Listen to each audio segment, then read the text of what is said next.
We got to the Olympic Oval in Salt Lake City on time, but Apollo was already hard at work. He's warmed up and clocked in some time on a stationary bike, and he was now doing something called turn belt exercises. Okay, so the turn belt, we take this long belt, which is essentially, it looks like a seat belt. I wrap it around my waist, and whoever's holding me wraps around his waist, and he provides tension. So I basically simulate the lean that I'm gonna have on the ice. You know, our sport is so unorthodox in the way you have to train for it. All the small, intricate little muscles, your core, your lower back, your hips, your quads, your calves, your ankles, your knees. I mean, everything has to work in synchronicity, and that's one of the exercises that really helps with that. The U.S. speed skating team had a 12-hour day the day before, and although they were sore, it didn't appear to slow them down. After training on the track, they prepped to get on the ice. You'll see why in a minute, but if the molding or the blades of these custom-made boots change at all, even a tiny difference could cost the skater a race. The equipment is like one of the most important parts of short track.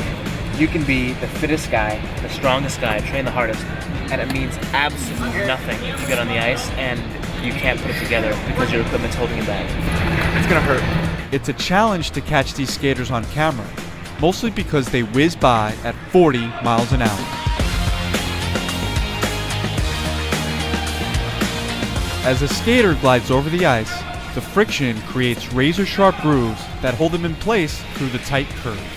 But when you look closer, the physics seem totally impossible, and the angles are sometimes... In the next few hours, we watch the team slice through the ice and go through training drill after training drill to prepare for competition. The end product is visually impressive, but it takes a lot more than just ice training to be truly great.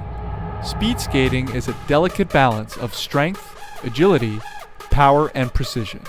The athletes' dryland workouts include running, biking, and weightlifting. But on this day, we filmed one important portion of their training, the stair workout. It's perfect for skating because, we just finished kind of slow, long pushes on the ice. And what that essentially does, and the stair training we do, it recruits all these muscles along your quads, your hips, your calf muscles, your ankles to fire at once. So like one cycle is every step, every third step, every fifth step. And then that's one set. And we do 14 sets of that. And then we did, the individual legs going up, 3 sets, going side, 3 sets. And then double leg was 3 sets as well. They make it look easy, but you should know that this exercise took 45 minutes.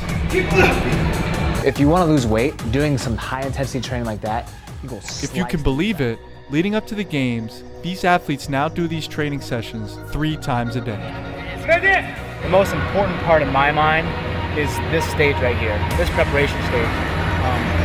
As long as I go to the game prepared, and in my mind I've prepared like nobody else has, and I can stand out there, opening ceremonies, closing ceremonies, and I can best represent the United States the best I can. I'm happy. This is Sean Gregory reporting for Time.com.